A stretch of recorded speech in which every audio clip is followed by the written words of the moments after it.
My name is Deborah, and I'm a volunteer at the Minnesota State Horticultural Society. If you're not a member of MSHS, now is a good time to join. Members receive not only our award-winning magazine, but also discounts at nurseries and greenhouses, free webinars, and more. Your membership dollars allow us to bring great programming like this to all of you. Just a few housekeeping items before we begin. You are attending the webinar today in listen-only mode, so you'll be able to hear our presenter, but we can't hear you. That way there won't be any background noise. If you have questions for our presenter, you can type those in on the panel on the right side of your screen. Go ahead and ask the questions as they arise. Courtney will be answering them after each section and then again at the end. If you do not see the panel, look for an orange arrow in the upper right-hand corner of your screen. Click on that arrow and it will pop out the panel. And now, please welcome today's speaker, Courtney Cheetah. Courtney is the Community Outreach Manager here at MSHS. She has over 20 years of experience working in horticulture and food systems education. Courtney spent 16 years as Student Program Coordinator for the Minnesota Institute for Sustainable Agriculture and Farm Manager for Cornucopia Student Organic Farm at the University of Minnesota. She has experience growing a wide variety of edible crops, planning and implementing gardens for schools, farms, and food shelf gardens. Take it away, Courtney. Thanks, Deborah. Okay, we're gonna dive in tonight. We have lots to cover and I'm very excited to be sharing all this info right as the season gets going. So at MSHS, we have some really great core values in building connections between members through events, virtually at this point, but someday soon in person again. Placemaking is another important thing, trying to create spaces that promote happiness and well-being. Education is near and dear to my heart, just trying to get new ideas out to people so that they can be successful. And then cultivating communities. I've been spending all week working with Garden in a Box and Minnesota Green, getting those up and going for the season. So we've got a great season ahead of us. Like Deborah said, a lot of what I have learned comes from my time at Cornucopia Student Organic Farm. We used to grow over 100 different varieties or 100 different fruits and vegetables, some of which I had 95 varieties of tomatoes some years. Just a wealth of knowledge was learned there that I'm excited to share with you today. And so the way that I kind of break this down is thinking about the crop families. We went over this kind of really briefly in the garden planning webinar if you were on that one. But today I'm going to dive deep into each family. And I think that it's really important to think about the families that you're growing and who belongs to which family because of crop rotations. And ideally, like crop rotations are two plants that follow each other sequentially, either within the same season or from season to season. And so it's important that they be different botanically and that they don't make the same demands on the soil for nutrients. And typically they don't share the same diseases or insect pests. And so plants that you'll see as we go through this, plants that are in the same families often do all those things. And so it's really important that you mix and match up your plants from year to year within the season so that you have good crop rotation going, just to minimize those pest problems and disease problems and nutrient problems that can arise. The rotation that I always went with was I'm just not going to plant the same crop from the same family back to back in the same season or from year to year. And that way it's just really easy to do that. So we're going to jump into our first crop family, which is the allium family. This is all of your vegetable crops are things like onions, scallions, leeks, shallots, garlic, and then a couple herbs. The chives and the garlic chives also belong to this family. So onions are really great. They're really nice and easy. They're really great and easy to transplant or to start from seed. If you want to start from seed, you probably want to start them a little bit sooner than right now. Scallions are the one exception to that. But right now is the perfect time to get sets. So getting some sets from your local garden center or hardware store Those can be planted out. Typically, if I was planting them from seed, I would put maybe like 5 seeds in a cell. They don't take very much space. They kind of start out really spindly little monocot, one-leafed little seedlings. And then I would transplant those out, putting them out, 3 to 6 inches apart, or even in a cluster of 4 or 5 together, a foot apart. And then that'll fill in pretty nicely. Shallots are another one that I really like. They are really nice and mild. They have a nice kind of garlicky flavor. They can be grown from sets or seeds. In fact, actually, I think they can actually be really perennialized in our climate here, where if you have a patch of shallots, you could easily let it go from year to year. It'll flower and produce more seeds. And you can kind of, as the seeds are ripe and ready, you can kind of pull out the shallot and kind of shake the seeds into the bed to plant the next year's shallot crop. So that's something to think about with shallots. The seeds can be a little bit expensive. Sometimes it's better to just go with sets. The seeds can also be kind of hard to find, so that's something to think about. Scallions and green onions, these are definitely time to plant these now from seed. I actually like to plant those in groups of 10 or 12 seeds at a time in little bunches, and then I actually harvest them as bunches. A lot of times you see them in the grocery store as bunches, and they just don't get very big. And so it's easy to just, grow them as a bunch. I always used to do them in bunches with like 9 inches between the spacing wise. And they are fast enough for succession. So you can replant these every, 3-4 weeks throughout the growing season and get a continuous crop of them, which is really kind of fun. Leeks are another one that you want to start early from seed or get transplants. I always found that what worked best is to put them kind of in a single row where they're about 3 inches apart within the row. And they really require to be hilled just like a potato would. In order to get that long white stem, you need to bury that. So what I would do is I would dig a trench and I would plant the leeks at the bottom of the trench. And then when they were, a foot tall, I would go through and kind of knock the soil on one side of the trench into the trench, and then I'd let them grow up another foot, and then I'd knock the other side into the trench as well, or kind of up mounded against the plants, so to get that long white neck of the leek to really get it to be robust. And these you typically harvest in the fall. They just take a while to get really big and robust and beautiful, but they can be really easy to grow. Garlic's the one that you actually plant in the fall. So you break apart the bulb, plant each individual clove, and it'll actually turn into another bulb, just like that. Typically you mulch those with straw. My favorite thing about garlic is that you actually get 2 crops. You get the bulb, but then you also get the scape. The scape is usually right around beginning of June is when it pops up, and it is that kind of curlicue flower bud. If you can get it at the 2 loop stage, that's like the prime stage, it'll start to straighten out and get kind of woody after that. It kind of has like a garlic flavored green bean texture to it. That's really awesome. And you can use that scape anywhere that you would normally use other garlic, minced garlic or whatever, the same way. Garlic, after you've harvested it, usually you harvest it, I want to say like middle of July, beginning of August. You harvest it when the tips of the leaves start to turn brown. And then you wanted to cure it for about 3 weeks. So you want to put it in a warm, dry spot for about 3 weeks and just let it kind of hang out. And that'll cure it, and then it'll keep all winter long, which is great. Green garlic, so if you miss one of those scapes, oftentimes what happens is you miss one, and then when you go to harvest the garlic, you've got this funky flower bud with little baby seeds in it. You can actually plant those little baby seeds too and get green garlic. They will take 7 or 8 years before they'll turn into a bulb, but if you just let them produce a little tiny spindly, baby bulb, you can harvest that and use that as well. Oops, not too far. Chives and garlic chives, these are perennial. They're usually one of the first crops that you can harvest in the season. The garden chives are the purple one, and the garlic chives are the white flowered plant there. And they are also really easy to save seed from.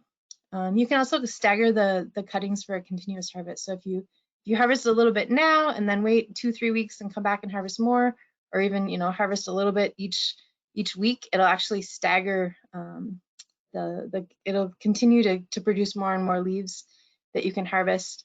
Oftentimes after it's flowered, the stem gets kind of woody and not as palatable.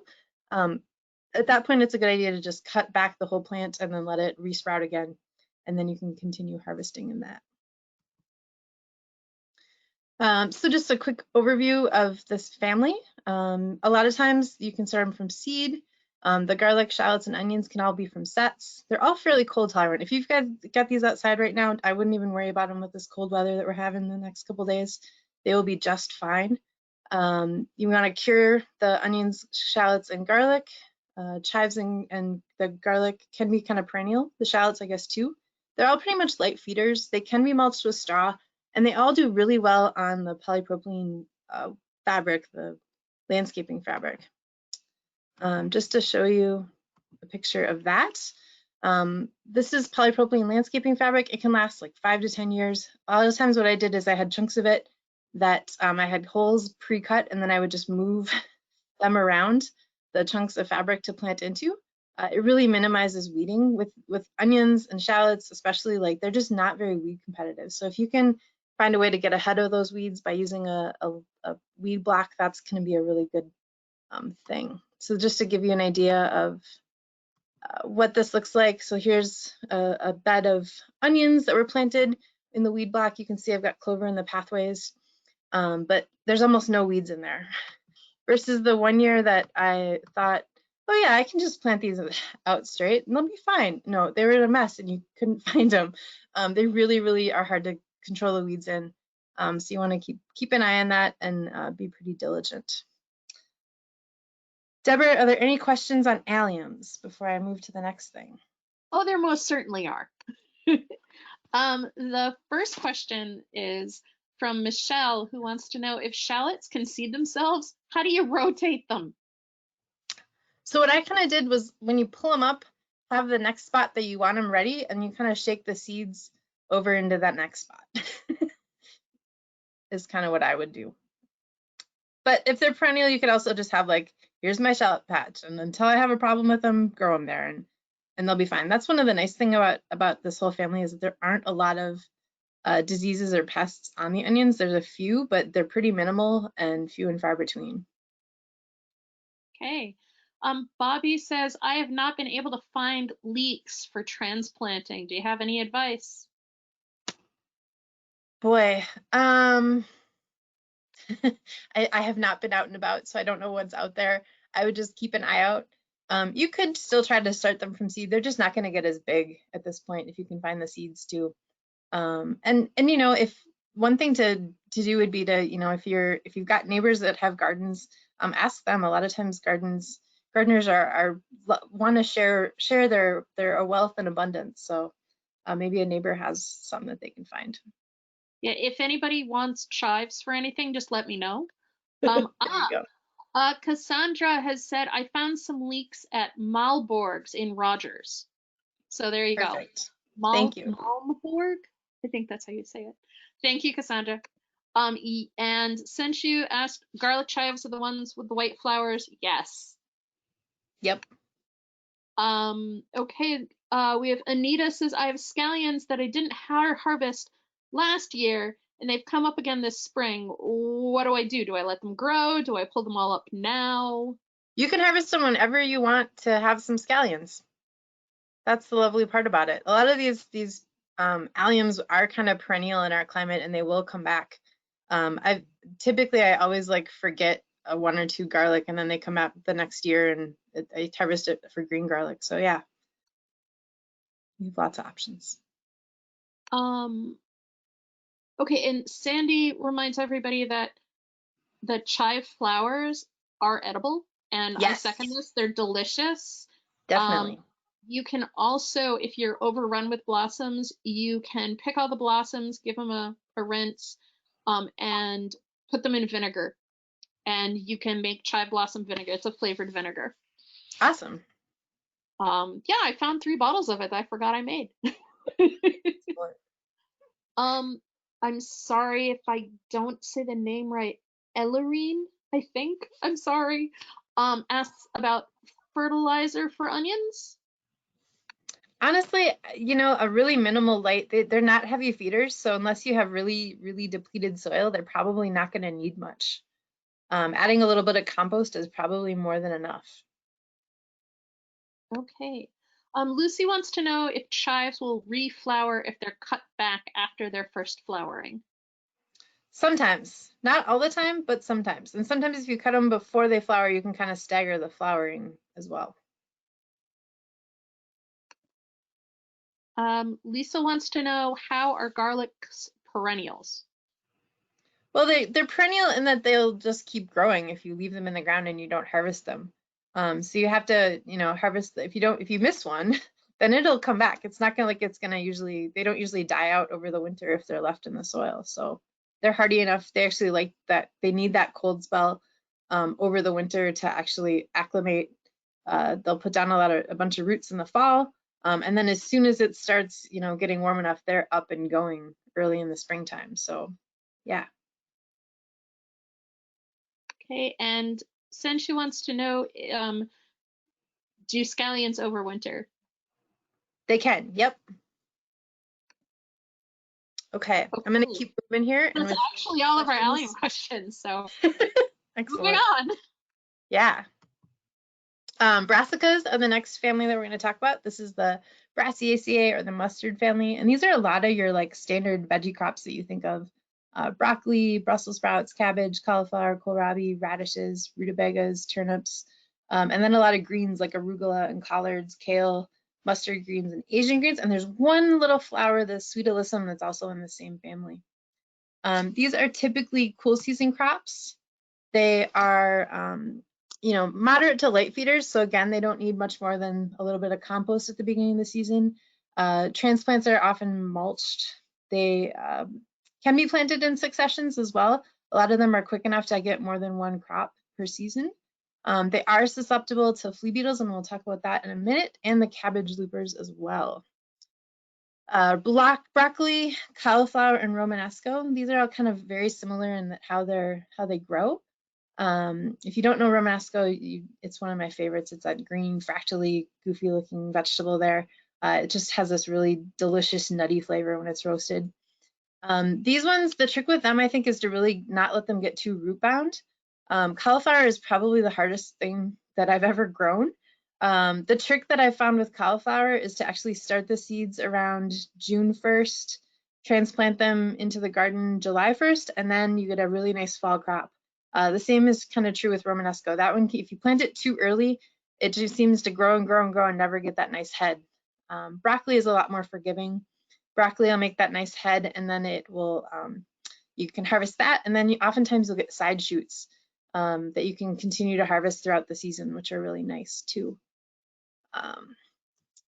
Next up is the cabbage, Brussels sprouts, and kohlrabi. Again, these are all really easy to grow. Cabbages are very cold tolerant. Actually, they all kind of are. Brussels sprouts are really best harvested in the fall after a frost.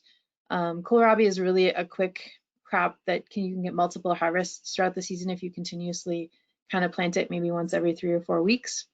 Brussels sprouts are the one of these three that are more tricky. Oftentimes what happens is that you don't get nice big Brussels at the end of the season.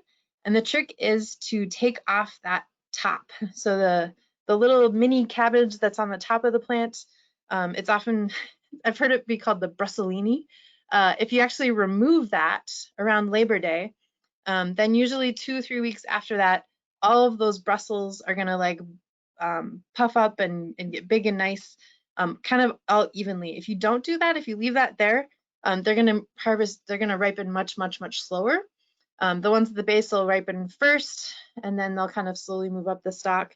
Versus if you take off that apical meristem, the growing tip at the top, it signals to all those Brussels to kind of size up at the same time, and you get a better harvest for that. This is another one, kalettes, which are also called like kale sprouts and flower sprouts. These are available from Johnny's, and they're kind of like a cross between a Brussels sprout and kale, like a frilly Brussels sprout. They have a really good like nutty flavor. I saw these at Trader Joe's a couple years ago and bought a package and kind of fell in love with them and have been growing them on and off ever since. They grow similar to Brussels sprouts. Again, you want to kind of remove that apical meristem, the top part of it, to get those to all kind of size up. The bonus of this one, though, if you grow it, is that it has like, the leaves are like big leaves of kale. And so you can harvest those at the end of the season too and get like kind of 2 crops in one, which is kind of nice. Kale and collards, these are super easy. You can transplant them or you can direct seed them. If you're going for the baby kale, you're gonna have to plant that multiple times because you're harvesting kind of usually the whole plant, but you can basically harvest it once or harvest it all season long after you planted it once.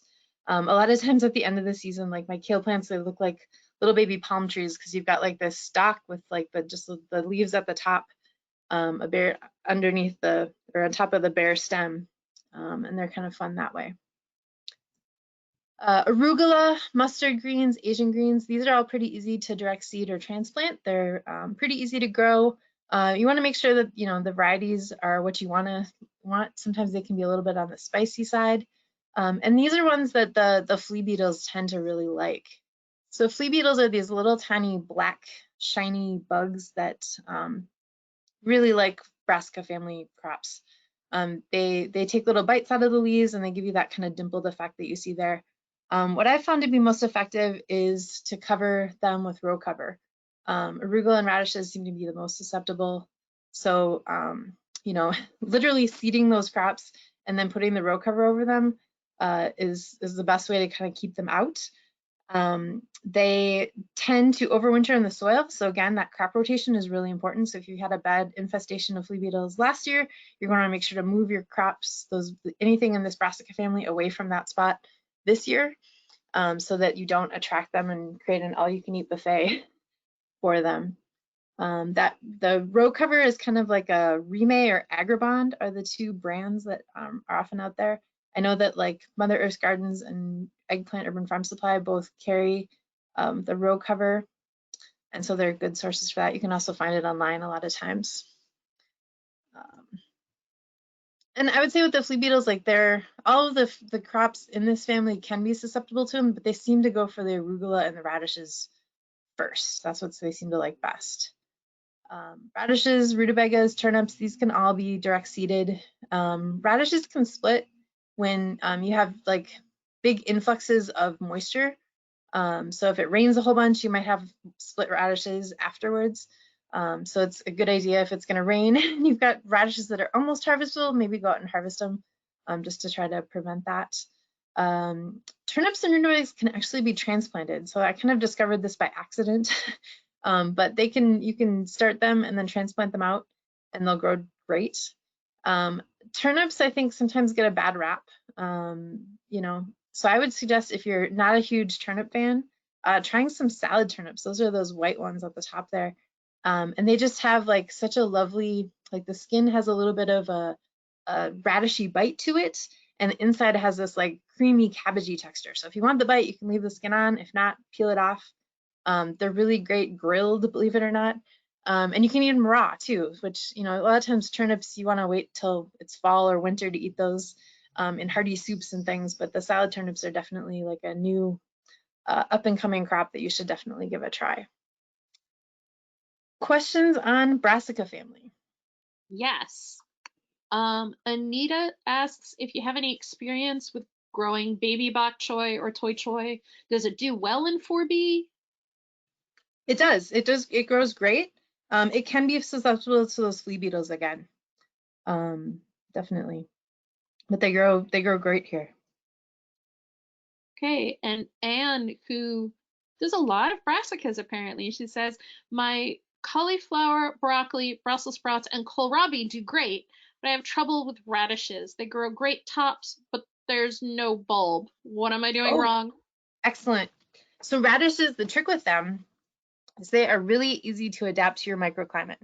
So if they grow and they don't produce nice roots, what you should do is let them grow, let them make a flower, let them make a seed, and then collect those seeds and then plant those seeds either, a week or 2 later or later in the season or even the next season. And then they are adapted to your microclimate and they will grow the perfect radishes for you. So don't give up on You just need to sort of, grow those seeds out and they will do better. Sometimes there's also like seasonality with radishes. I know watermelon radishes do much better in the fall than they do in the springtime. So if it's that one, make sure to grow it in the fall rather than the spring. But most of the other ones they'll adapt and then grow really well if you just grab the seeds from them. Okay, both Yvonne and Donna want to know about green worms on kale and broccoli. Do they just have to pick them off every day, or what do you do about these things? So this family is definitely the host to all of those cabbage loopers, the diamondback moths. There's just a whole slew of them.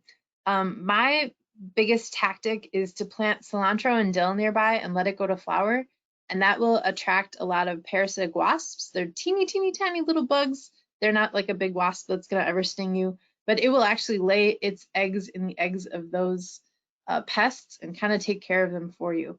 If you see a bunch out there, yeah, I think it's a good idea to pull them off. There's other things like neem that you could spray on them, but I think it's better to just create the beneficial insect habitat for the good guys, and then they'll take care of them for you. Okay, next question. Marty wants to know, where do I find the seeds on radishes? Oh, so they actually make these little pods. They make like radish pods. The flowers will turn into these pods, and then the seeds will be inside the pod. Okay. Kathy wants to know if Brussels sprouts are prone to any worms or anybody else. I think that the leaves can get attacked by the caterpillars and the flea beetles, but honestly, they're so like hardy and big that the Brussels themselves are almost kind of invincible because they are harvested so late in the season.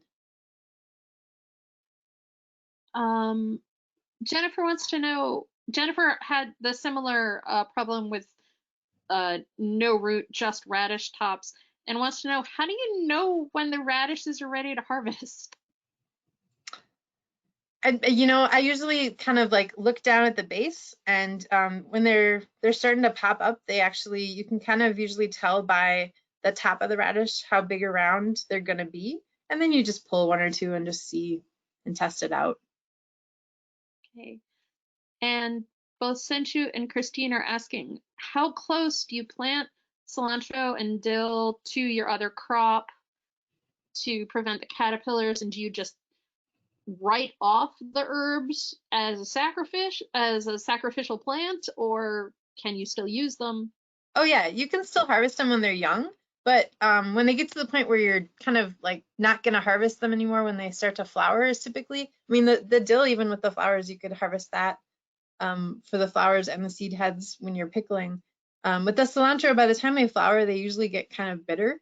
So you're not gonna harvest it for cilantro, but you can definitely let the cilantro flowers turn into coriander and then harvest them too. And I would say spacing wise, boy, within, let's say 10 feet.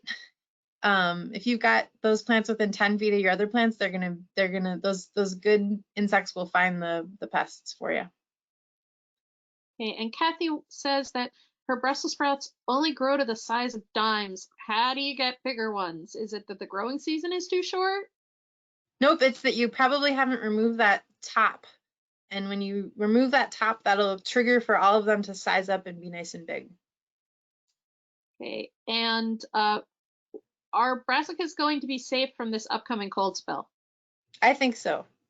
Our soils are warm enough that they're going to create kind of an insulating layer for the underground root part, and the top of it, those plants are hardy. Like I've had I've had a bunch of winter sown containers outside that have had sprouted kale and cabbage and a bunch of these family members in there that have been snowed on, and the last snow that we got, they all got snowed on and they've all been just fine. So they will be okay.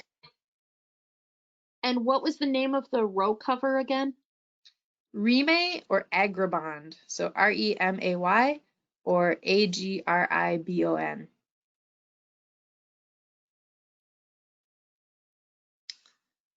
Okay, we'll keep moving here. The composite family is next.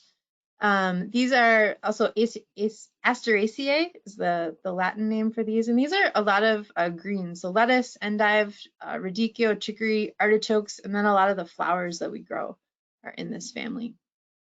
These are typically moderate feeders. Typically with the greens, you don't really want to mulch them because they can make it trickier to harvest them. The flowers can be mulched. Lettuce, there's a lot of diversity in lettuce. It can be direct seeded or it can be transplanted. They're usually really quick growing. I like to, plant it practically every 2 or 3 weeks throughout the growing season, just so I can have a continuous harvest of it. There are a lot of leaf lettuce varieties that are out there. There's, again, a ton of diversity in those. These are typically ones that you kind of scatter the seeds across your soil and then let them sprout up, and then you can cut them. Usually you can get 2 or 3 cuttings before they start to get real bitter. For leaf lettuce, I actually prefer head lettuce types, romaine or some of the butter crunch or head lettuce types where you harvest the whole head. And then it's kind of one and done, and you don't have to worry about the weeds. With those leaf lettuces, they can be really challenging to harvest if you've got any kind of weed pressure in them, versus head lettuce is a lot easier to, avoid the weeds when you're harvesting it. I do usually about, 6 to 12 inch spacing for those, and they're super easy to harvest.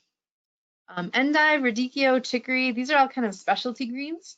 The endive that we see, that kind of Belgian endive, they actually harvest that and they let it grow for a year, cut it back, and then put it in caves to have it resprout, and that's how it gets that sort of bleached white.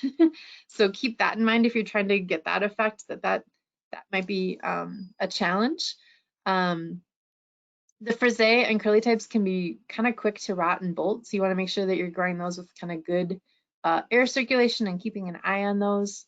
Dandelions are also in this family, and right now, man, is the time to go out there. Before they flower, they're usually not as bitter as after they flower, and I actually love the flowers of dandelions for making dandelion jam. So look that up. You can Google that if you're interested in trying that. Dandelions, they're just so important. Like, they're the breakfast, lunch, and dinner for all of our pollinators right now. There's not much else out there blooming. So I like to be an advocate for dandelions and let them grow. Artichokes, they're in this family. Artichokes are they're fun to grow, but they're kind of a challenge. They get really big. They almost need like a 4 foot by 4 foot area to really spread to their full max. To get them to produce flowers, they're actually biennial. And so you actually have to have a plant that thinks it's 2 years old to get it to produce those flowers. And I've tried a bunch of different things. I've planted them, in February, and then moved them outside in April for a couple weeks when it's still kind of cold. I've put them in a cooler for 3 weeks to try that. One of the best ways that I've gotten them to really flower robustly is to actually let them grow for a season, dig them up, put them kind of in a cool, dark spot, root celery kind of conditions, and then pot them back up again come spring and plant them back outside again. A lot of times they'll produce, one nice big one. The side flower buds will also get nice and big if you let them. A lot of times if you look at like the Johnny's catalog, it'll say like, produces one nice one and then, a couple of smaller ones. But I've actually had them produce dozens of the flower buds, which is kind of really cool and exciting. It's one that, is definitely brag worthy if you can get it to grow and produce a bunch. Salsify and Scorzona, these are kind of goofy root crops that are in this composite family. They have kind of an oystery flavor. They have a little bit, they grow a little bit like carrots in terms of like having a long germination time, and having the moisture pretty consistent is really important with these two. Edible flowers are also in this family. Bachelor buttons, calendula, chamomile, marigolds, there's a whole bunch of them. Of all those, probably my favorite are the calendula and the bachelor buttons, and you want to kind of use the petals and not the stemmy parts, because the stemmy parts aren't as tasty. There's also a lot of insectary and cut flowers in this family, so cosmos, sunflowers, zinnias. And these can all be really great for pollinators and good insects in your garden. Deborah, are there any questions? This is kind of a quick family. Yes. First, my favorite one is from Jennifer, who says, if I'd like to try dandelion greens, what's the best way to wash them? Because there are dogs in my neighborhood. Yeah, you probably want to, not do them from like the corner edge of the lawn, but take them from the inside where they probably haven't had, dogs on top of them. I would wash them just like I would wash a lettuce, in kind of a salad spinner, dunk it in a whole bunch of water, swish it around, and then kind of spin it dry. That's going to be the easiest, or, let it sit in a colander and kind of drip out the excess moisture. Okay. Jennifer also wants to know, how often do you need to rotate placement of lettuces? Can you keep replanting in the same area? You probably can once or twice. I wouldn't do it more than that. Lettuce isn't one that has a ton of insect pests that are really bad. Unless aphids, I guess, are probably one of the few things that you really notice in them. But it's just a good practice to rotate when you can. So maybe, have a radish patch that you can rotate with your lettuce greens or something like that. Mallory wants to know, do you need to thin leaf lettuce once the seeds sprout, or are they best sown in bunches? Yeah, I think they're best kind of sown in clumps, or just kind of evenly broadcast across the soil so they all sprout up, and then they're easier to harvest that way. Okay. Georgia wants to know, will lettuce and endive grow in a partly shady area with 4 to 6 hours of sun? Definitely. I've had great lettuce crops in kind of a partial shade conditions. And she wants to know what other veggies would grow there. She should go back to the garden planning webinar that I did a couple weeks ago, because I have a whole slide towards the beginning of that on shade crops. But a lot of the root crops, radishes, turnips, kohlrabi, broccoli, peas will grow good in partial shade. There's a whole list of them. Yeah. Lucy wants to know, can you start lettuce indoors? Yes, of course. You can start most things indoors. The only things that you can't really start indoors, or that it's not worth it to start indoors, in my book, are peas, beans, radishes, corn, almost everything else. Carrots, you want to direct seed those, but almost everything else you can start inside and transplant if you want to, and you have the room to. Okay. Let's see. Erica wants to know if you have any tips for cosmos. For cosmos, they should be pretty easy to grow. Plant them and watch them grow. I've never done anything special with them. Okay, ready to move on? We can come back to the rest. Okay, let's come back to the rest. We're going to talk about the cucurbit family next. So these are kind of your vining crops, so cucumbers, your melons, your squashes. These all have that kind of vining habit. They need to be in, they need really room to sprawl. Like, one of my favorite stories is like the first year when we were growing, we planted, a bunch of squash in like a 4-foot wide bed, and it like literally just laughed at us and went 8 feet in every direction. They just really they need to sprawl, they need space. You need to give them, a bunch of room, because that's what they're going to take up. These are warm season crops, so I would wait until June 1st at least the end of May, beginning of June, before I plant them outside. They can be mulched. They work well on that polypropylene landscaping fabric, just like the onions. These are more heavy feeders, so they probably want, a little bit of fertilizer or some compost, definitely compost added with them. They are susceptible to powdery mildew, and that just seems to sort of be like a fact of life in Minnesota. Like, we have hot, humid Augusts, and it's the perfect conditions for powdery mildew. If you get powdery mildew in June, I would worry about it. If it's in August, when it just happens, I wouldn't really worry about it. By then, you're usually sick of zucchini anyway. Usually by then, your squashes have set, and they're not it's going to make it easier to harvest them, honestly, if you let the powdery mildew kind of have its way. These are also susceptible to squash bugs, squash borers, and cucumber beetles. And I'm not going to go into too much detail there. I'm going to do a pest webinar coming up later this season. So check that out if you want the nitty-gritty on those. Cucumbers, they have, the spines or spineless, so you have that option. There are also, pickling cucumbers versus English cucumbers versus the kind of American cucumbers.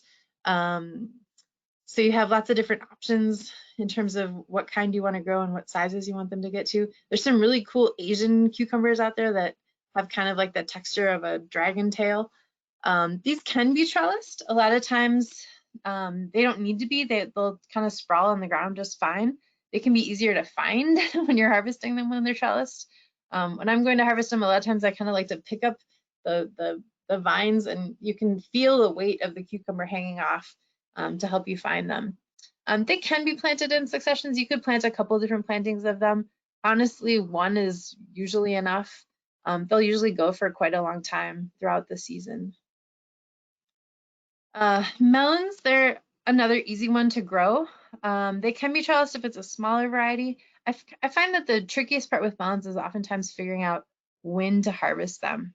Muskmelons, you can kind of look at the nets, and the color on the underside of the net will turn more yellow. Looking for slipping vines or slipping varieties is also another good trick. If on the seed package it says it's a variety that slips, that means that when you tug on it on the vine, if it just falls off, then you know it's ripe. You can oftentimes smell the blossom end. That'll have a really good aroma. For honeydews, the skin will change from kind of hairy to waxy when it's ripe. With watermelons, there's the thump test. If you have that ability to thump it and hear when it has that kind of more hollowy sound that it's ripe. My trick is usually to look at where it attaches to the stem. The watermelons, they attach to the stem at this point where there's usually two little curly Q tendrils. And when those tendrils have turned brown, that's when I know that watermelon is most likely ripe. You can also kind of turn it over and see if there's a yellow resting spot on the ground, and that's another good sign when that changes color. You have to be careful if you turn them often though, because if you don't put it back, you can undo that cheat. Yeah, and you also want to think about size. There are lots of refrigerator box melons that are awesome. I love the Minnesota Midget musk melons. Those are a nice small little pocket kind of size melon, single serving. They can also be really, really big varieties too. But just thinking about the sizes of them is kind of fun. Summer squash and zucchini. These can be direct seeded or transplanted. If you're going to transplant any of these crops, I would probably, start them in a week or two, end of May-ish, and let them grow for a week, maybe 2 weeks tops, and then transplant them out into your garden after they've just got maybe one set of true leaves. They have these big kind of paddle-shaped cotyledons, and then they'll start to get their true leaves. You don't want them to be real big in the garden. They don't like to have their roots touched much, so I oftentimes will dig the hole, have it all ready to go, and then kind of just pull the pot off from the stem, pull up on the stem, and not really touch the roots at all, and just mound the soil around them. Summer squash and zucchini can, you could harvest those 2 to 5 times a week depending on what size you're going for. The zucchini especially can get really big really fast. When you get sick of these, thinking about eating those edible squash flowers is a good idea. The male flowers will have a stem. The female flowers that are going to turn into those fruits are going to not have a stem. So if you want to cut back on the amount of fruits you're getting, you could just harvest the male flowers. Again, these can kind of sprawl and take up space. They work really good on the landscaping fabric. And there do tend to be bush varieties of these too that you can look for that'll be a little bit more compact for small garden spaces. Winter squash, there's just tons of diversity in terms of what's out there for winter squash. So, thinking about, do you want big ones? Do you want little ones?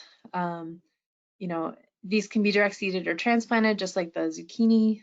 They can be thick or thin skinned two. So like the delicata squashes, which is that top one in the right corner, that one has a thinner skin, so it's not going to, even if you try to cure it, it's not going to last as late into the season over the winter. Versus like a butternut, if you cure that, that's going to sit there on the shelf for, gosh, I think I still have some butternut squash sitting on my shelf from last year. I'm a really big fan of, so you can see those kind of big pink ones. That's like a really awesome pink banana squash that's really delicious. There's one that's the Georgia Sweet Keeper, I think. That's a really, really nice one. So there's big, giant Blue Hubbard ones. There's little teeny tiny ones. They all have their place. So just, consider all those different varieties. This is my, I bet you never heard of this one before. This is a jelly melon. It's in this family as well.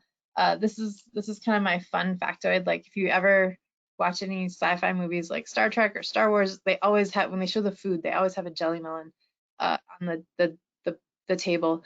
They have kind of a gelatinous gooey green inside. When they're ripe, they turn more kind of like a bright yellow. This is the beginning of Avengers Endgame. Thanos is picking jelly melons, so there's your fun fact. And you can grow these here in Minnesota. They do tend to have a long season that they need. A lot of times right before the frost, I go out and harvest a bunch of them and then let them sit on my counter for another month before they're really getting ripe. They do have a banana lime cucumber flavor. What do you do with them? I'm still trying to figure that out other than just eat them for fun. The whole plant is covered in spikes. The seeds, or not the seeds, but the stems, the leaves, the fruits, the whole thing is covered in spikes. So this can be sort of a good plant to sort of put on the edge of plantings where you have a lot of people trying to come into your garden and you're trying to deter them. You can deter them with jelly melons. Okay, Deborah, any questions on cucurbits? Oh my gosh, so many questions. The first one is going to be from Karen, who asked this at the very, very beginning of the webinar. She said, I have a growing spot that's very close to the brick foundation of our home. Can I use it for plants such as squash? Or would growing it in a large pot be better? I mean, it's going to need space. It's going to sprawl, but you could definitely put a bushy type something in there. That would work great. It's going to like that heat. So a lot of the cucurbit crops like heat.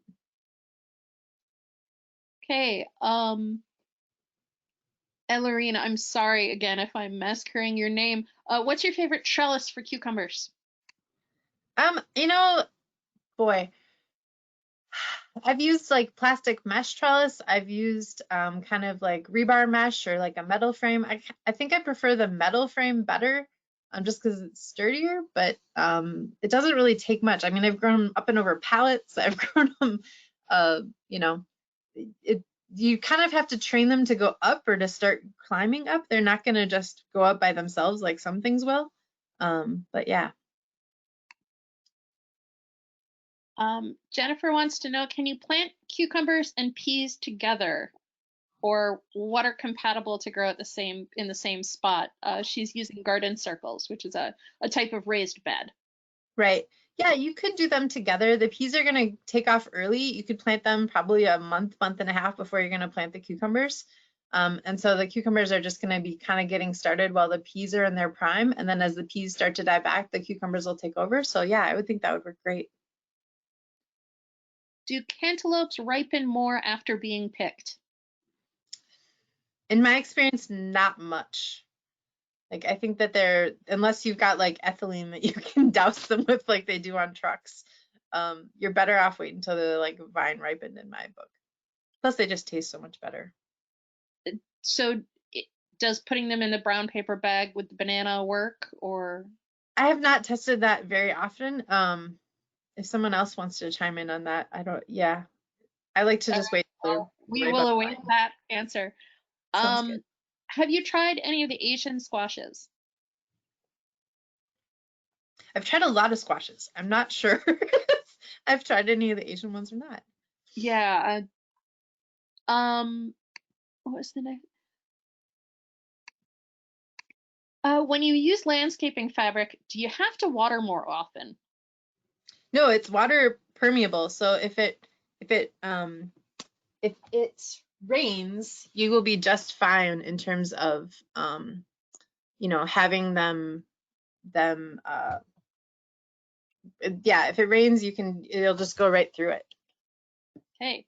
Is patty pan squash winter or summer squash? That's a summer squash. Okay. Yeah, I got that one right. Nita wants to know, how do you cure winter squash? You usually just like cut it off the vine and let it sit for maybe, I like to actually let it sit out in the garden for a couple of days, because oftentimes there's sort of sap in the stems that if you harvest it and put it in boxes or something, that sap will make everything sticky. So I like to just kind of let it sit there and drain, and then it will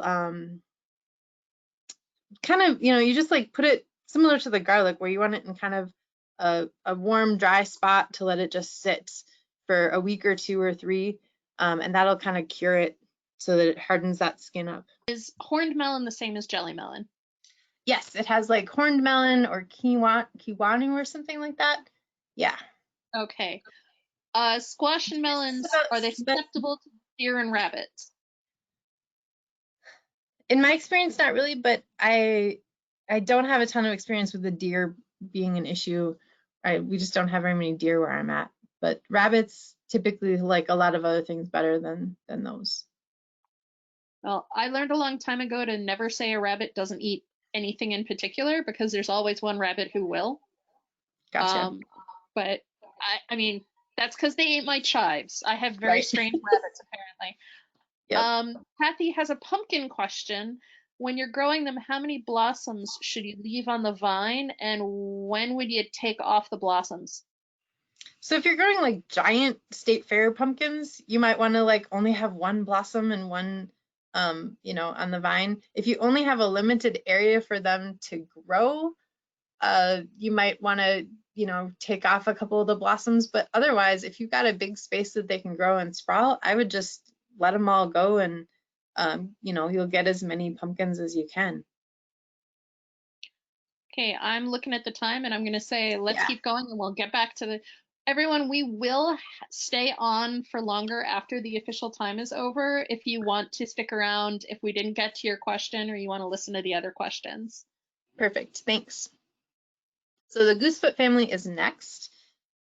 These are beets, chard, and spinach. They're a quick family. They can be direct seeded or transplanted. They can be planted in succession, so you can plant them multiple times throughout the season, especially the beets, I would say. Chard, you don't necessarily need to. You can plant it once and harvest it all season long. Spinach has a little bit more trickiness, so I'll talk about in just one second. These are all cool tolerant, so if they've popped up in your garden, they'll be just fine through this frost or potential frost that we're having, and they're moderate to light feeders. Spinach is the one where, so it can bolt, and bolting is the process by which it produces a flower stem and tries to go to seed on you. And that's triggered by day length. And it's when we get more than 14 hours of sunlight that it will start to bolt. And that usually happens kind of end of May, like May 25th-ish, and through middle of August. And so you want to either plant it early and get an early crop of it, or you want to wait till after kind of it starts to cool down in end of September or end of August into September to plant a fall planting of it. And that's kind of the windows that we can really grow good spinach. You could try planting it in the shade. You might be able to trick it that way, but a lot of times it's actually that day length that triggers it. It can also be heat, but day length is kind of the killer for it for us. Chard, this can be direct seeded or transplanted. We can grow lots of different rainbow varieties of it, which are really fun. And they can be mulched. And again, you're just basically harvesting the biggest leaf from the base and letting the smaller leaves grow as it goes. Beets, again, pretty easy to direct seed or transplant. My favorite thing about beets is when you harvest them, they make this noise when you pull them out of the ground. That's just super satisfying. I also like growing them in all the different colors. So there's red ones, there's gold ones, there's the white and red, which are the Chioggia candy striped ones, and then they're actually white ones as well. And I like to have them in a big bunch together. They just look so pretty. or, on the plate as well. There's also some fun like goosefoot cousins that are out there, like epazote, which is an herb that's often used in Latin cooking and is cooked with beans to like make them less gassy. Quinoa is also in this family, which is kind of another fun goosefoot. And then they actually have some edible weeds like pigweed and lamb's quarter. If you see these in your garden, usually, about the same time that you're thinning the beets, you're also finding little seedlings of lamb's quarter and pigweed. When they're at the 2 sizes in the middle of the screen, that's the time to harvest them and eat them and add them into your salad. I've been served like wild spinach that was really just lamb's quarter at like a fancy restaurant in New York City. But if once they get big, you want to get them out of there because they'll produce tons and tons of weed seeds in your garden, and that's no good. I'm going to keep going since we're kind of running out of time here. Legumes, these are your beans, edamame, peas, peanuts, and a lot of cover crops in this family. These are usually direct seeded. They can be planted in succession. These are heavy givers, so they'll actually add nitrogen to your soil if you add inoculant, and they can be mulched if you want to. This is the inoculant, so it's a black powder that you oftentimes you can sort of add it to your seeds in a number of different ways. You can get your seeds wet and kind of roll them around in the black powder and then plant them. You can mix the black powder with water till it's like consistency of runny yogurt and dredge your seeds through there to have them be inoculated. And the inoculant really creates this like puts the mycorrhizae that the roots need to create the conditions for it to pull nitrogen out of the air and bring it down into the plant and into the roots. You can see the nodules there are those little white bumps. If you cut those open and they're kind of pink on the inside, you know that the inoculant worked and that they were fixing nitrogen. So that's a cool party trick too. Peas, these are cool season. They can be direct seeded. They are, you can grow them pea shoots really quick, within like 2 weeks. And that's usually just the tips of the pea plants that are like 4 to 6 inches tall. So sometimes, if I'm growing a pea patch, I'll nip off those little tips of the pea plants and throw those in salads or make pesto or all kinds of fun things with those. I like to grow peas and spinach together. A lot of times I'm growing the peas along a trellis and I've got kind of the space next to the peas that's empty, and spinach is a good one. They both get planted really early in the season and then it can just fill in along next to it, which is nice. Beans, there's so much diversity in beans. There's green beans, there's wax beans, there's purple beans, there's dry beans. They're all pretty much warm seasons, so you want to wait till June 1st to plant those. The peas you can plant early, but the beans usually want a warmer soil to really grow well. Dry beans, there's so much diversity in dry beans. I would highly recommend putting a few of these plants in your garden. They're super fun to save seed from season to season. They're great for soups.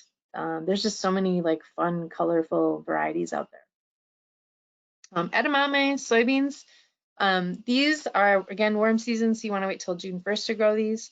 A lot of times you want to look for the hairless varieties if you're going to be eating them as edamame. It's just a little bit nicer mouthfeel, but they tend to be pretty easy as well. Japanese beetles can come in and they can skeletalize the leaves, but a lot of times, even when they do that, they're not impacting the yield that much, so keep that in mind. A lot of times with the Japanese beetles, I just like to go with a bucket of soapy water early in the day or late in the day when they're like the least mobile and kind of swat them into the bucket of soapy water to get rid of them. Fava beans are another one that you can grow here. And you can actually harvest the leaves of the fava beans. And it has kind of like a cross between a pea shoot and a spinach. And they can be pretty easy to grow too. They're another one that you plant early, like peas, even though they're a bean. Jicama is another one. This one needs a really, really long season to grow here.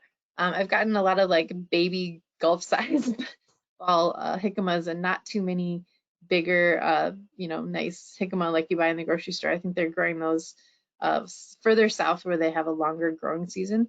It is a vining crop. You are harvesting like the tuberous root. I've never gotten it to actually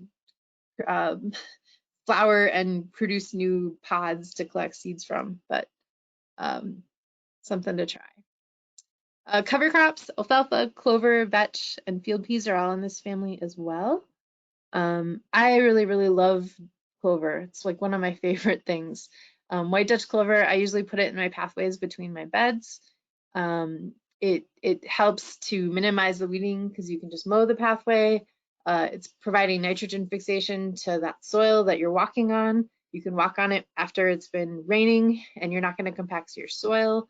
And it also provides, great habitat for beneficial insects and pollinators as well. And this just gives you an idea of like what it looks like before and after mowing. A lot of times we try to like mow every other row so that we keep as much of that pollinator habitat in place. But it also looked really great right after you mowed it too.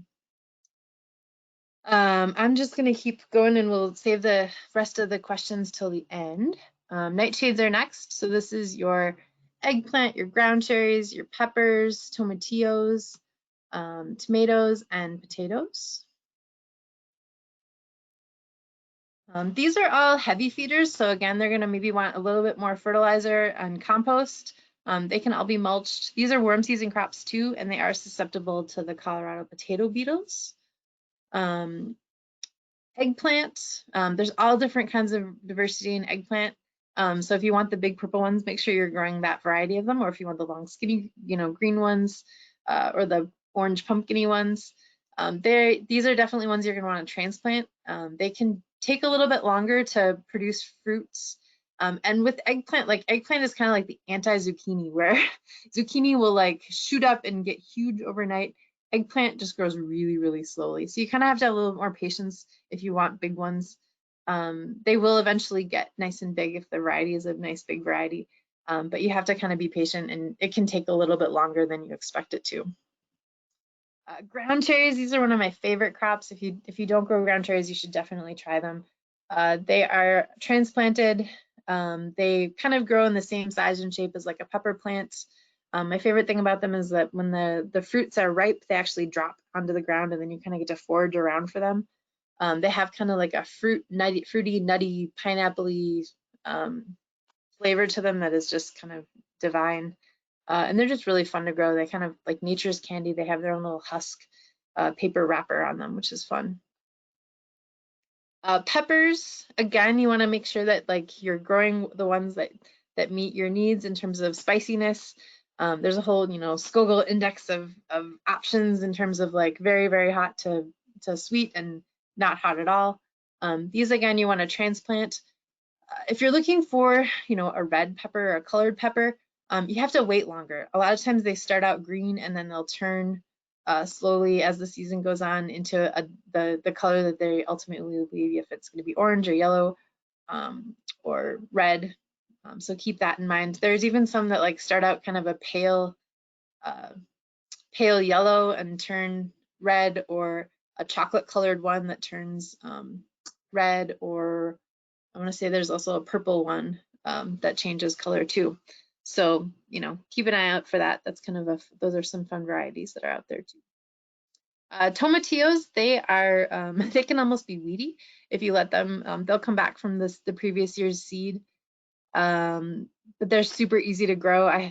My neighbors have a raised bed and they had tomatillos kind of growing on the edge of it that dropped into my rain garden next to it. And then the next year I had like this most abundant, prolific tomatillo crop that I never really had to do anything to but harvest it and make salsa verde with. So I think tomatillos are super easy. Again, you kind of just want to watch them. If you miss any the next year, you will have them come back from seed. And so you want to make sure to transplant those to another spot, or let them grow, but keep that in mind. They can almost be weedy. Tomatoes are my favorite. There are so much diversity of tomatoes. There's little teeny tiny ones. There's great big 3-pound ones. They kind of are divided into determinate and indeterminate types. The determinate types are going to get to be 2-3 feet tall. And then they're going to produce an abundance of flowers and fruits kind of all at the same time. Indeterminate types are going to start producing flowers and fruits, and they're going to just continue to flower and grow bigger and bigger and taller. And so they really need to be trellised. I like to actually, my favorite way to trellis them is actually to use the kind of mesh trellis and let them kind of just weave them up into that rather than using cages. I think that growing, that just is so much easier in my book. A lot of times you want to prune the base of the tomato plants to have good air circulation. So when they're a couple feet tall, I usually go through and prune the bottom 6 to 10 to 12 inches of the plant so it just has one stem growing up. There's all kinds of theories and philosophies on pruning tomatoes, but for me, like getting that good air circulation at the base of the plant really helps cut down on diseases. They can reseed from the previous year, but they're not really likely to produce too much unless we're having a really long season. Oftentimes it's better to start with new plants each year. And again, you're gonna want to transplant those because they really like the extra added boost. You'll just get fruits a lot faster that way. Potatoes, oftentimes you want to plant seed potatoes. You can, take potatoes from the grocery store if they're starting to sprout and throw those in the garden. But you want to make sure that they're disease free. And sometimes that's hard to know unless you're getting them as seed potatoes. They oftentimes are going to produce better if they're hilled. So planting them at the bottom of a trench and then burying them as they get bigger a couple of times. There's a few varieties that it doesn't seem to matter. I know Yukon Golds are one that don't need to be hilled, but a lot of the fingerling types do need to be hilled in order to produce a lot of potatoes. They're really easy to save seed from year to year. You can actually just dig up your potatoes in the fall, put them in your root cellar, and then save them for the next season. They will sprout. You can knock those sprouts off 3 or 4 times before you're going to have any detrimental effect on the next year's crop. So keep that in mind. And again, you only want to save the seed from the healthy plants, make sure you're not saving seed from diseased plants, because then that would just prolong the problems that you're having. I have one added bonus goofy nightshade that I want to throw out there. This is the Wonderberry or the Sunberry. It's a little tiny black shiny fruit. It has the flavor of melon when you eat it raw, and when you cook it, put it in a muffin batter, it turns into blueberries. They're way more prolific than any blueberry. They're an annual here. They are super delicious, and I absolutely adore this plant. Umbels are next. So this is our carrots, celery, parsnips, fennel, and then a bunch of herbs are also in the same family. And they all have this kind of umbrella-shaped flower, which is why they're called the umbel family, or Apiaceae is the Latin name. These are all typically direct seeded. They're light feeders, and typically the root crops aren't usually mulched. Carrots, there's a lot of diversity out there in carrots. There's some fun, pink and red and purple and yellow varieties that are really delicious. I think they're really great to seed them with radishes. I like to dig the little furrow and put the carrot seeds and the radish seeds all in the same furrow. Usually by the time the radishes are ready to harvest, the carrots are maybe 2-3 inches tall, and then you've gotten 2 crops in that same space. They can be seeded. The bottom picture there is this board that I once built to try to have even spacing and not have to thin the carrots with the radishes, but that was a lot of work. But it did work pretty well. Parsnips, they can be typically kind of slow growing. You can plant them as early as now, but typically I like to wait till around June 1st, just so that by the time you harvest them, they're not so big and woody. Because typically you want to harvest them after we've had a little bit of a frost. They just get a lot sweeter if you do that. They do have an oil in the foliage that can burn your skin. So you want to be really careful of that and make sure you're wearing gloves when you're working around the parsnips. It's just a nasty burn that they can do, like a wild parsnip, and the regular parsnips can do that too. Celery root, and celeriac. These typically need kind of a sandier soil. Actually, I think what they really need is a lot of water. I never give them enough water. I like to typically kind of plant things, get them established, water them enough to let them get going, and then let it rain. And they seem to just want more water than that. They're also pretty hard to get to grow compactly enough. I tend to get like rosettes of celery, which are not quite what you're expecting. But yeah, you can be successful with them, especially if you've got like a sandier soil and you want to water them a bunch. Fennel, if you're trying to grow the bulb, you want to make sure that you're growing a Florence or a bulb type. The bronze and the common types typically don't make that nice bulb. These can be direct seeded or transplanted. And I have this lovely picture of that swallowtail caterpillar there, just a reminder that all of the plants in this family are the hosts for the swallowtail caterpillar butterflies. I love those butterflies, so I always like, if those show up, it makes my day. I've never had them like decimate a crop. I've had a bunch of them on different crops, and I'd rather have the butterflies usually more than those crops. So they can have as much as they want in my garden.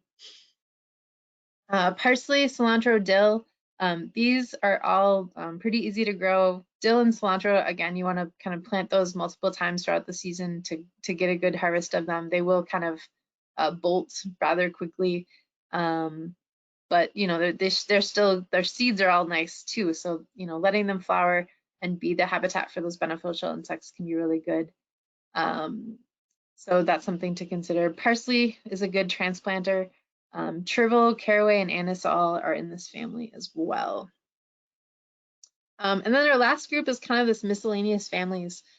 So sweet corn, sweet potatoes, and okra. So sweet corn and popcorn, these should be pretty densely planted for cross-pollination.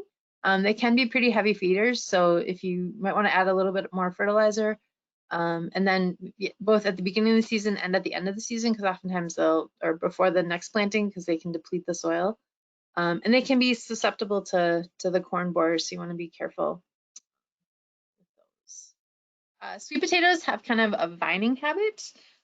They are warm season. They're started from slips. You can actually make slips by letting a sweet potato sprout and then taking little baby plants from it.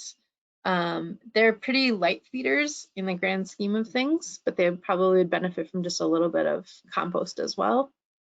And then okra is the last one. So this is a warm season crop. It's usually started from transplants. It can be a heavy feeder. You want to make sure you're harvesting it when it's kind of smaller because they can get pretty woody as they get big, and they can get big kind of more like a zucchini overnight. That like 3 to 4 inch range is much better than like 6 to 7 inch range with those. And that is the end of my presentation here. So if you have questions, feel free to add those to the chat. I just want to add that, you know, the Hort Society, we have this amazing membership opportunity for you. You get subscriptions to Northern Gardener Magazine, discounts at all of our partner businesses. There's awesome free gardening webinars like the one you're experiencing this evening. There's other additional classes and workshops and events, tickets to the Minneapolis Home and Garden Show, and then we have an awesome e-newsletter that goes out in addition to that. So now I'll open it up to questions. Thank you, Courtney. We are going to answer the rest of your questions, I promise. But there are over 100 of you on this webinar, and there are a lot of questions. So thank you all for being so patient. And we know we went over, sorry, it's a lot of information. But we will get to your questions, I promise. So thank you, Courtney, and thank you everyone for attending today's webinar. Once we're done here tonight, you're going to receive a survey. We would really appreciate it if you would complete that and provide us with your feedback. You'll also will receive a follow-up email within 24 to 48 hours with a link to view a recording of today's webinar. I know a lot of you were asking about that. Yes, you will get a link. So on behalf of the Minnesota State Horticultural Society and Courtney, Laura, and myself, thank you for joining us today. Stay safe. And now back to the questions. Feel free to stick around for, you know, as long as you feel up to it. Okay, we're just going to go back to the beginning, and I'm just going to take the order in which they were given. Perfect, thanks. Okay, so question number 1, can we use store-bought garlic for planting? like what you'd get in a grocery store? I would, if I'm gonna buy garlic, if I'm gonna get garlic to plant it, I would try to go to a farmer's market or a local co-op and buy local garlic, because the garlic that's from China might not be so well adapted to our local ecosystem versus the stuff that is locally grown here is gonna be much more successful. There are garlics that are hardy here, so yeah. Do you have any suggestions for companion planting for alliums? I would say that alliums kind of are more a companion plant than than to other things, and they go well with a lot of things. Um, you know, you could do them with lettuces, you could do them with other root crops. Yeah, they're gonna go well with just about everything. I will add to that that my chives seem to want to take over the neighborhood, so just, your mileage may vary. Yep. Next, rutabagas. Do they require a long growing season? Yes and no. Like I would say they're probably like similar to like a regular turnip, and that they probably are, a 2 to 3 month. They're not like a 5 month thing. We actually had rutabagas last year that we planted, and then I sort of forgot about them. And then when I came back and found them, they were like bigger than my head. And they were still good, That's a believe it or lot of rutabaga. yeah, so they will continue to grow if you forget about them. But they don't take that long. And a lot of times people want really big rutabagas, so that's a thing. Yeah. Sandra is having trouble finding rutabaga seed and plants. Any ideas? I would just check garden centers. You're more likely to find seeds than you are plants with rutabaga in my experience. Yeah. Okay. How early should you plant bok choy? You could plant it, in the next week or two, and it would be just fine. It's in that brassica cool season crop family, so it's going to be hardier than most things. I have a question about some confusion between marigolds and calendulas, which are also marigolds.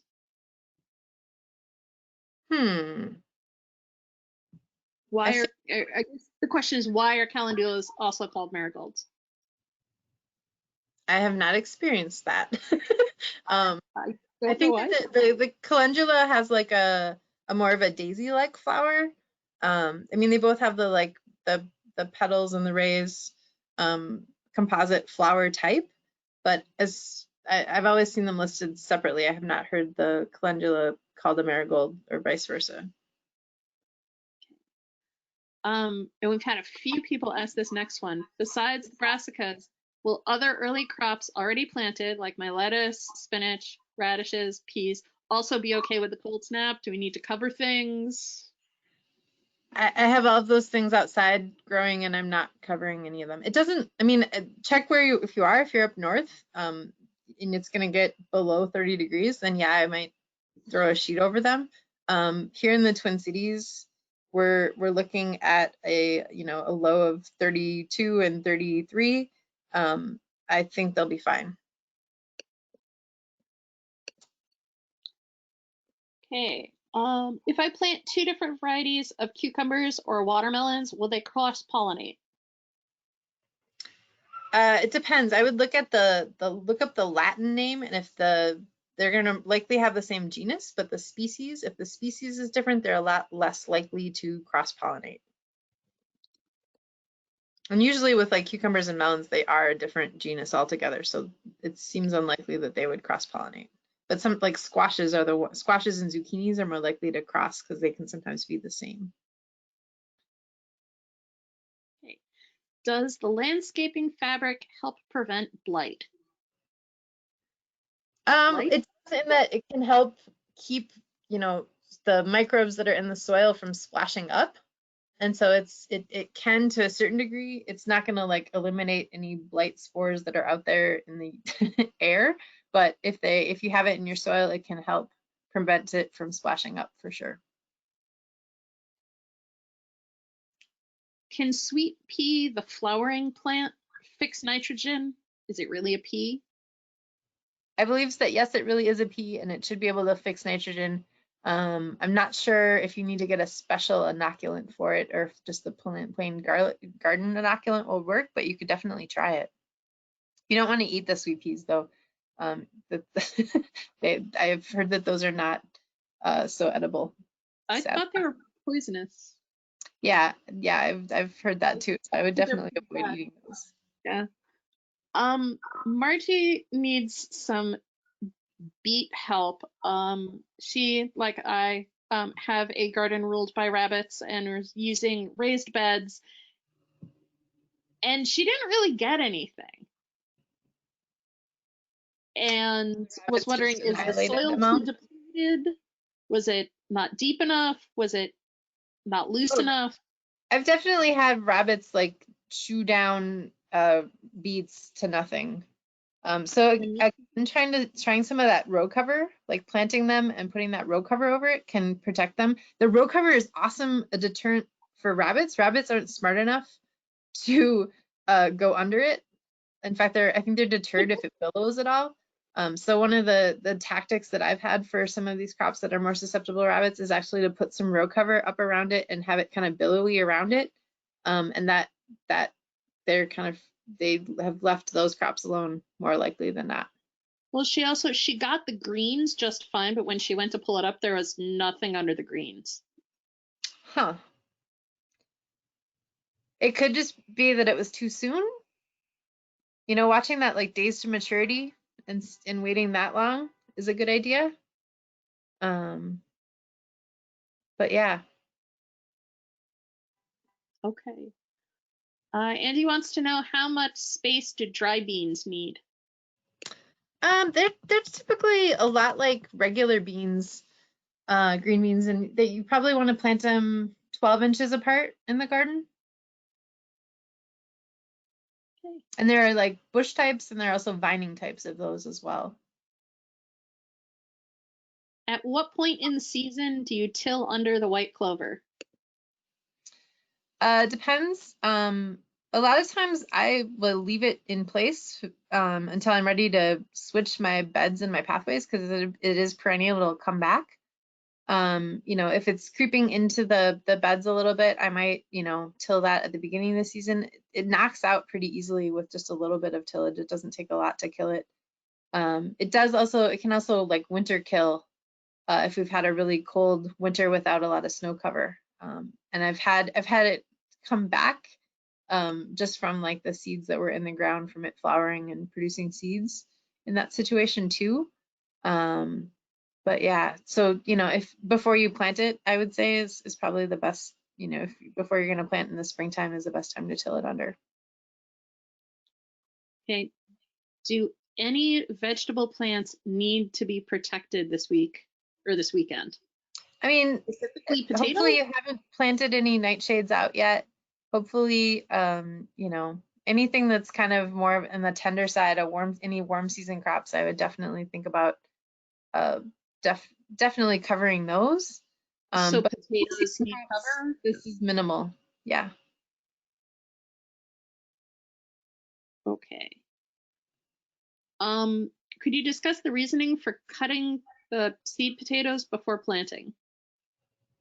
Oh, sure. So any like a potato, anywhere where it has an eye will produce another plant. So you can, you know, plant the whole potato and just get one plant that has multiple stems, or you can cut up the seed potato into multiple chunks that each have an eye, and then you'll get multiple, you know, plants from each of those chunks. So that's the idea for cutting them up. You can't do the same thing with the sweet potato. The sweet potato, you have to like create a new plant by creating those slips. So anywhere where it sprouts, you can kind of bury that. And then if, you know, breaking off the sprout and then rooting that in some water or soil, and then planting that out, and then that'll produce more sweet potatoes. Donna had some funny looking carrots last year and wants to know if there are any suggestions to avoid the multiple fingers. You know, making sure that when you go to plant, I like to take a pitchfork and really aerate the soil underneath where I'm going to plant root crops like that. You want it kind of to be nice and light and fluffy to a certain degree, or at least loose. You don't want it to have, I think that the carrots, the multiple branching often comes from when they have like a little bit of compaction around their roots. So having that be looser soil is going to give you longer, straighter carrots typically. Although, you know, those fingered ones are really fun. My son only wants to eat weird looking carrots. So, you know, beauty is the eye of the beholder, I guess. Aha! And we have an answer to the great calendula question. The English call calendula pot marigold. Mm. So there's marigold and then there's pot marigold. Gotcha. Okay, now it makes Thank sense. you. I knew I had seen it somewhere. More questions about covering the potatoes. Okay. Where do you find sunberry? I wanted to ask that too. So Marjorie and I both. Baker Creek has the seeds, so that's the seed company that has it. And I know that like Eggplant Urban Farm Supply carries Baker Creek seeds, and I believe that they earlier this spring when I was there, they had the sunberry seeds. There's also a really great seed search engine that is pickacarrot.org that you can go on there and type in whatever you're looking for, and it'll go across a database of probably hundreds of different seed companies and tell you where to find seeds too. Pickacarrot.org. Excellent. Is it easy to grow watercress? You know, that is one that I have not played with too much. I'm sorry, it's pickacarrot.com, not .org. Pickacarrot.com.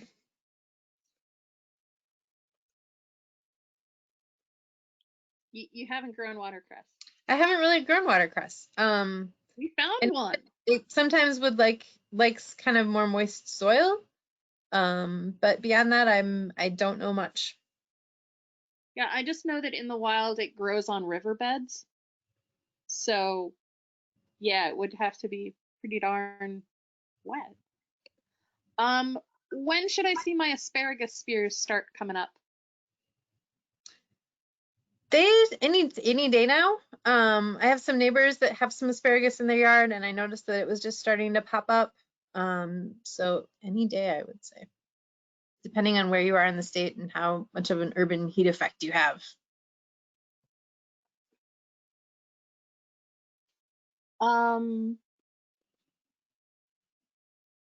Sorry, too many questions. With the question about the Asian squash, they meant Oppo squash and bottle squash. I have not Like found those varieties, so I don't have much info there. Okay. Lorene says, I'm hardening off my tomatoes and some of the leaves are turning yellow. The younger leaves are green. Should I remove the yellow leaves? If it's the older leaves, a lot of times, yeah, the leaves at the base of the plant will actually turn yellow. That's fine. I actually like to usually like break those off before I'm planting anyway, and then dig the hole as deep as I can, and then actually bury as much of the stem up until the green leaves. Tomatoes are awesome in that they have like the stem that's covered with these little root hairs, and those, as soon as those hairs get buried, they turn into roots, and so then you get a like stronger, sturdier plant with more roots if you bury part of the stem. So go for it. Okay. Oh, okay. Jill has a good one. Last summer I grew Swiss chard and thought I had worms or beetles eating holes in them, but I finally caught the goldfinch pair eating my chard. Any suggestions? Oh man, I hadn't heard that before. I haven't heard that one before either. That's kind of strange. Row cover would protect it from the goldfinches.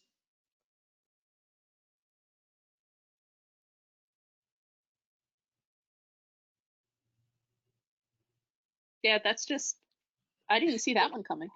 No. Have you done gourd, specifically bitter gourd? Have you had any success? I have not done those either. Man, you guys are you're stumping me, which is awesome. I have not. Yeah. I didn't think we could. It's kind of cool. Yeah, bitter melon, you often see it at the farmer's market. So I know you can grow it here, but I don't have a ton of experience growing it myself.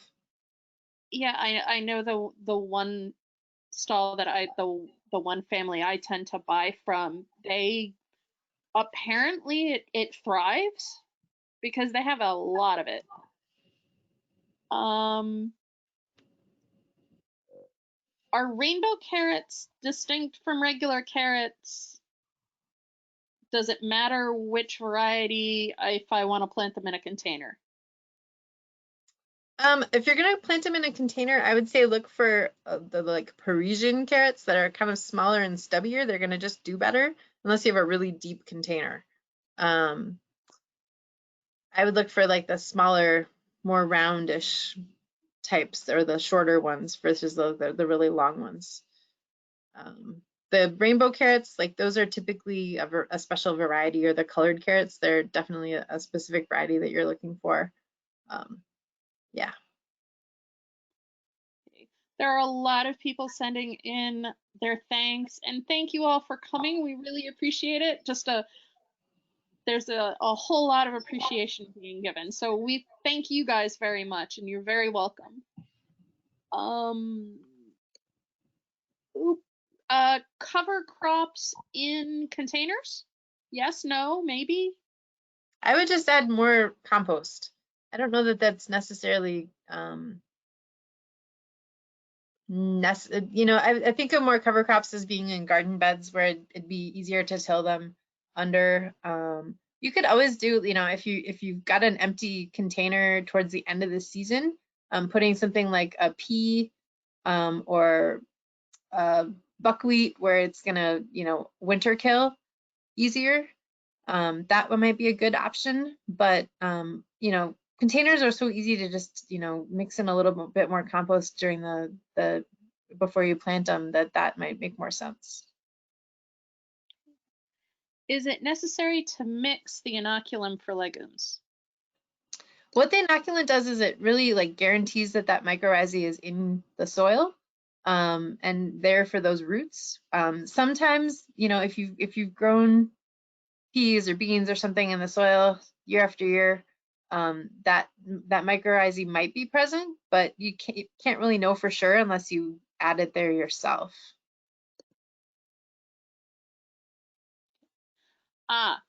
Anita drops in a bit of information for us. Bitter melon does grow well here in the Twin Cities, but getting it to germinate is the toughest challenge I've had in years. Watch YouTube videos to get hints. Sounds good. There we go.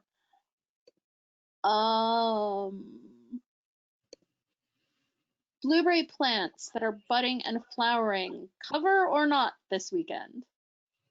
I saw something from Annie Claude earlier this week about the blueberry plants, and that at this point none of them are probably flowering or to the point that we really need to worry about them.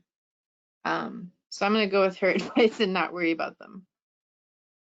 Yeah, I figure if they can put up with a Minnesota winter and a Maine winter, that they're probably fine. Yep, exactly. Kathy wants to know if you can use, I'm going to say this wrong, Milorganite. Yeah, no. Milorganite in a vegetable garden. Don't use that in your vegetable garden. What is it? It's a fertilizer that's made from the sewage sludge in Milwaukee. It can have a lot of heavy metals in it. It's not good for vegetable gardens. Not recommended. It's fine for, like ornamentals, but you don't want to put it on vegetables. Well, the things we learned. Okay. Will row covers allow pollinators to do their thing? No, the row covers are going to keep pollinators out. But for the most part, like the things that you'd use row covers for, you're not necessarily going to need, like you'd use the row covers to protect like the chard or the arugula or radishes. Like those aren't things that that need to flower in order to harvest them. So that shouldn't be too much of an issue. Okay. How far apart Should squash and zucchini be planted to avoid cross-pollination? Ooh. Pollination. Oh my gosh, I'm sorry.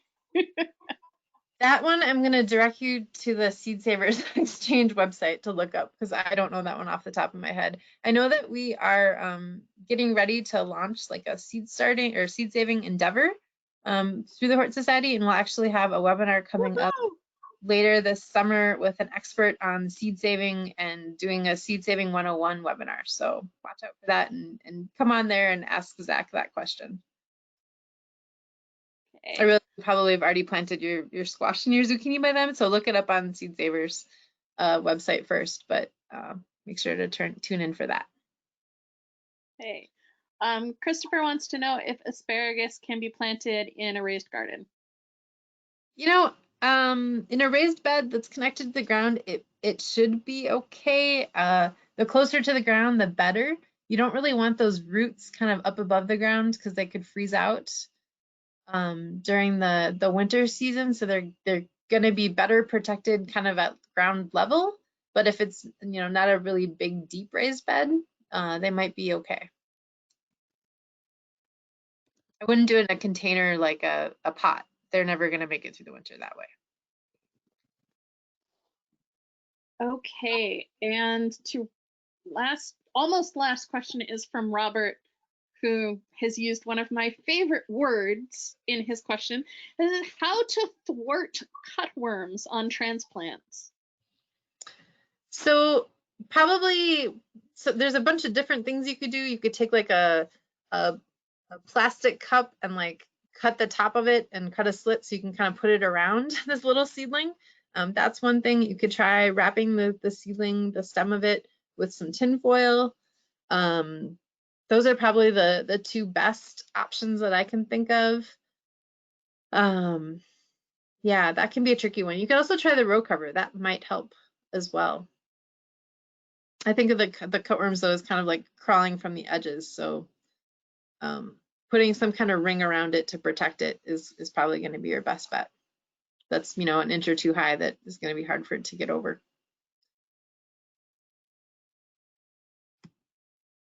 Okay. How deep with the tin foil, he says? I would say just even a couple inches at the base of the plant is probably going to be enough. Another option would be diatomaceous earth. You could sprinkle a little bit of that around the base of the plants. That would also inhibit cutworms. Yeah.